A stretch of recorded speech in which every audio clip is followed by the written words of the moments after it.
Welcome to the Empowered Eating Disorders podcast. We cover topics that may be triggering for some people to listen to, specifically in relation to mental health and eating disorders. My name's Duncan Campbell. I'm the Head of Clinical Commissioning for EmpowerED, and I'm here with Ruth today to talk a little bit about unconscious bias in eating disorders and why that's important. Just a reminder, EmpowerED is the lead provider collaborative, which is a group of trusts, mental health trusts, inpatient units, experts by experiences, all working together to try and improve care for people with eating disorders in the northwest of England. So Ruth, we're talking about unconscious bias today. Mm-hmm. Could you start by just telling us a little bit about what you mean by that term and why it matters? Yeah, so unconscious bias is those thoughts, assumptions, thoughts that we have about people in lots of different ways that we're not aware of, which is why, it's called that unconscious name. It's important in the context of eating disorders because there's a lot of assumptions made about and stereotypes made about the people who experience eating disorders or live with them.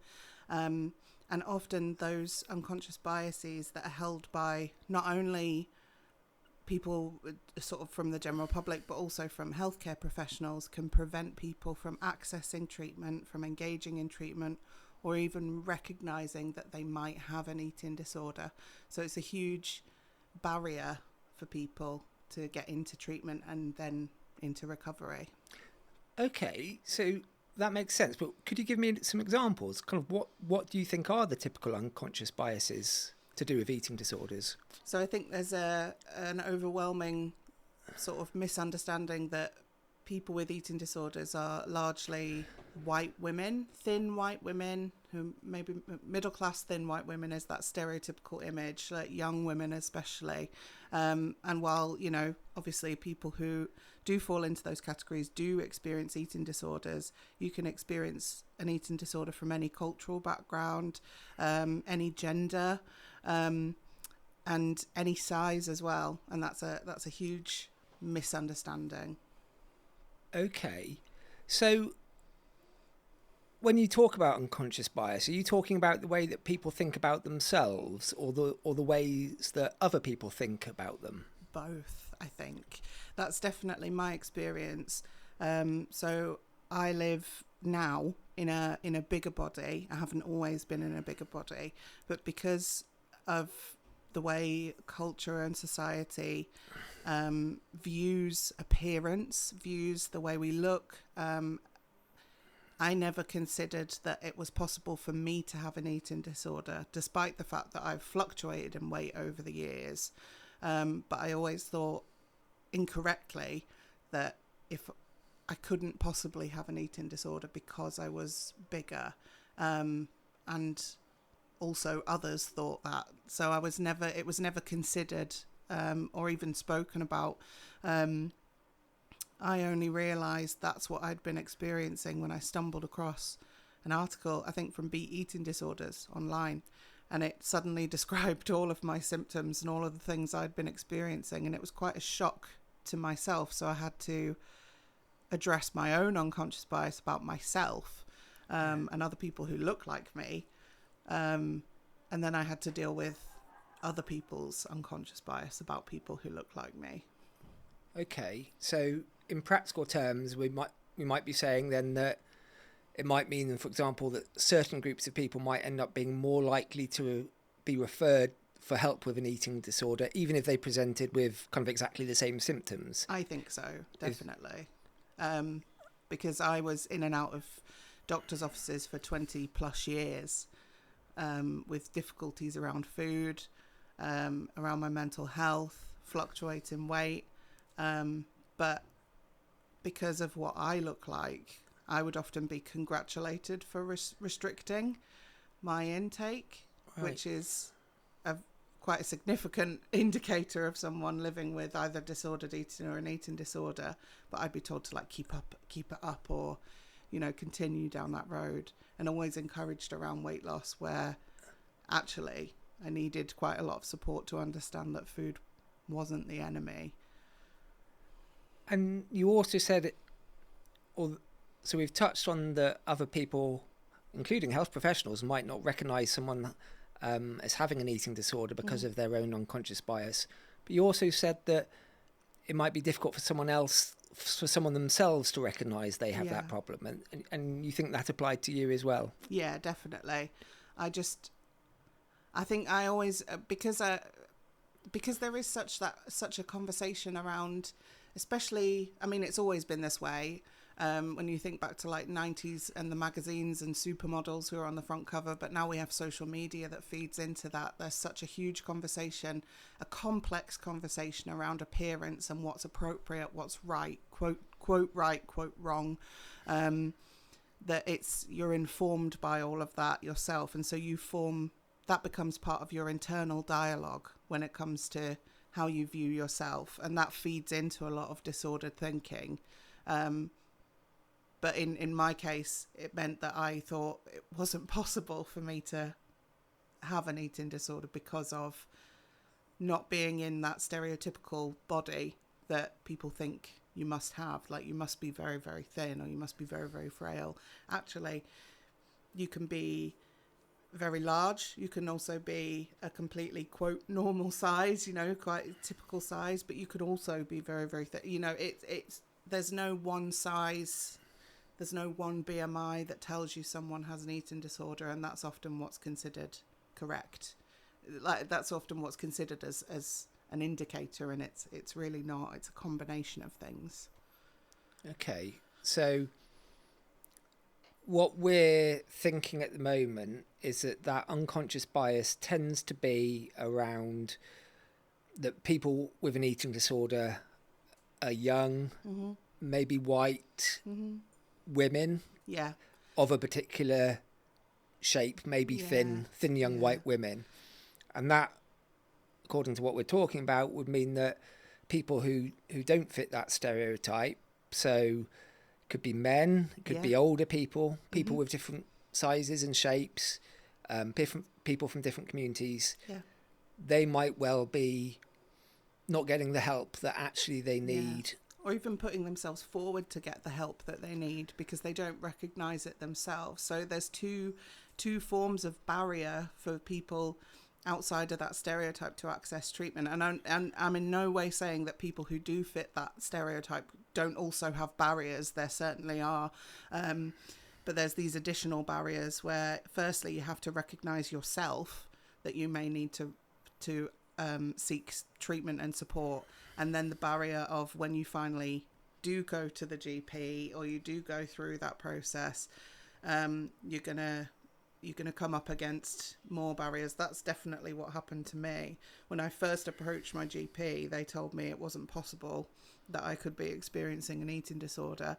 And even after I got my diagnosis and I was in treatment, I completed a year's treatment program.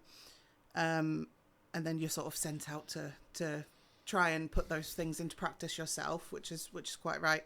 And I really struggled with that. So I went back to the GP and I said, I could do with some additional support. I've been able to put some of these strategies into place, but, it's an ongoing process. And they said, right, we'll refer you somewhere. And a month later, I had a phone call from a weight loss clinic in Manchester saying I'd been referred by the GP. So even though I have a diagnosis, it's on my notes, they know I've been through a treatment, they looked at me and made an assumption about what my needs were over what I'd said or what was written in medical records. So it's that continuous sort of barrier that even once you've got your diagnosis. Okay. So if we were thinking about this on a slightly wider scale, I mean, how do you think the world, or how do you think things would be different for people with eating disorders if this unconscious bias wasn't there? What difference would that make if we could magically wave a wand and take that away tomorrow? What a magical world it would be. I think people would have an easier time accessing treatment and an easier time recognising earlier on, because we always say prevention is better than prevention is the best cure. So if you can prevent something from becoming a bigger problem. So I struggled from a very early age. I think the first time I experienced any kind of sort of body dysmorphia was when I was 7 or 8, maybe even younger, and I didn't get diagnosed until I was in my 30s. So that's 20 odd years of these thoughts and disordered behaviours being completely embedded and becoming habitual, and it's even harder to undo all of those. If we lived in a world where people have been able to recognise those signs without making those assumptions based on unconscious stereotypes and thoughts, I could have, I think my life would look quite different. I think it'd be different for a lot of people. You know, ideally that would mean we'd have fewer people in inpatient units, and we'd have fewer people continuing to struggle. There'd be a wider conversation that didn't have as much stigma attached to it.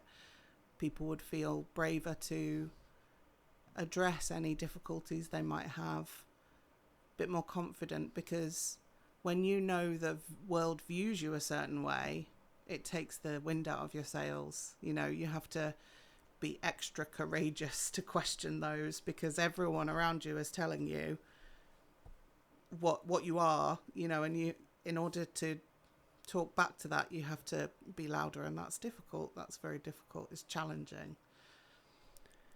So even if we're putting in lots of work to try and change this now, I guess the difficulty is that to some extent a lot of people, that this damage will be done, and trying to make them take the chance of going forward and asking for help again. It's tiring. It's tiring. It's exhausting. It's really difficult. And it requires you to be really, like I said, courageous. It requires a lot of bravery. And when you are so low and feeling so mentally sort of beaten and unwell, the last thing you want to do is gather all your resources and go again to try and get support. Getting support should be an open door. It shouldn't be something you have to sort of batter through to get any help, or, you know, in that area. I think it's such a nuanced conversation. It's so complex. It's not something that's going to change overnight. And we're in an age where we're constantly becoming aware of our privileges, all of our different privileges. I think there's areas where people think, I'm quite tired of acknowledging all my privileges now. So it is an additional one we're asking people to question, but it is for the benefit of people you love, because there will be people in your life, everybody's lives, who have experienced this kind of difficulty, who will continue to experience that difficulty but not necessarily be aware of it themselves or be able to ask for support. Yeah. And as well as the kind and the compassionate side of supporting people that you love, I mean, there's increasing evidence of that patterns for people with eating disorders get fixed after a period of time, and that, you know, treatment is far more effective if it's kind of received in the first few years. So I guess there's a growing evidence base that we really need to have better early intervention for people with eating disorders. Definitely. And we're not going to get that unless people are able to either recognise that they have a difficulty that needs help, or for someone else to make that connection. And it doesn't have to be a healthcare professional. It could be a school teacher. It could be, you know, I did dance for a number of years. It could be a dance teacher. It could be anyone who recognises. But, you know, that's why it's so difficult, because they have to look internally. And I suppose that's my call to people, is to reflect internally. Do I make an assumption based on what I see someone doing or what somebody looks like, that, you know, if somebody saw me not eating, you know, there have been people in my life who have encouraged me to do that because of what I look like on the outside, but actually it's the most damaging thing that people could have done in that instance. So if you see someone not eating or restricting themselves, don't think, well, they look like they could lose a few pounds, so I'm not going to say anything. Actually, I'm going to question myself a little bit more, and is this a one-off, or am I noticing a pattern? Are there other indicators that could mean something's not quite right here? And just question yourself more. And if you do then recognize there is something that needs support, if they can get that earlier, the better. You know, that will lead to better recovery. So is that, I know this has been a subject that's been kind of really close to your heart for quite some time, and that you were keen to talk about it today. And if we were trying to sum up almost, yes, what the ask is of today, is that what you would say to someone kind of listening to this, that have a think about whether you have any of these biases, and are you making assumptions about people that may not be correct? Is that... Yeah, I think so. Use that empathy and compassion, and just question. It's all about questioning. It is all about that questioning of, have I made an assumption, or do I need to explore this a little bit further? It really could change somebody's life. If I would go into rooms when I was younger, having restricted and starved myself for days, and I would say, like, this is the 4th day in which I haven't eaten, and the response would not be one of concern, it'd be one of sort of congratulations and let's keep going. You know, I was involved in dance troupes, and I was involved in a lot of competitions in that way, and so body image and shape and size was always such a huge part of that world, that if just one person within my sphere as a young person had thought, actually, I'm not sure that's too great for Ruth's health, physical and mental, should we not question that a bit more, my today would look different. So just one person taking that extra moment to look deeper and think deeper could have a huge impact on somebody's future. Yeah, and we certainly know from a clinical perspective that both clinical risk and the distress that people experience in their lives isn't contingent on, you know, what their body shape is, what background they're from, their age. Eating disorders kind of affect everyone regardless of all those characteristics. And it's really vital that they get help early, which can only happen if we can address this problem of unconscious bias. And it is everyone and anyone. I mean, I'm talking about my own personal experience, which is related to that body shape and size, but you're right in that there's no upper age limit to an eating disorder. There's no specific gender. There's no cultural background. That it can be anyone, anytime, anywhere. Thank you. So to sum this up, we're saying that unconscious bias in eating disorders is the presumption that eating disorders can only affect a small group of people. It's almost that, we've talked about stereotype, that stereotype. And actually one of the significant ways that we can improve care for everyone with eating disorders without needing lots of extra money or extra staff is to just open your minds to the possibility that people with eating disorders don't look a certain way. Yeah. And if we can have that more open mind, it will help people get referred quicker, people get the right care, and people make people more able to recognise that actually they have a difficulty themselves as well. Self-understanding, recognising it yourself, other people being more aware. It costs nothing. It costs nothing, but it can change everything. Thanks, Ruth. Thank you. If you have lived experience of eating disorders and are over the age of 18, you can join the Empowered Experts by Experience Forum and help us influence and shape eating disorder services across the Northwest. Learn more on our website www.empowerednw.nhs.uk.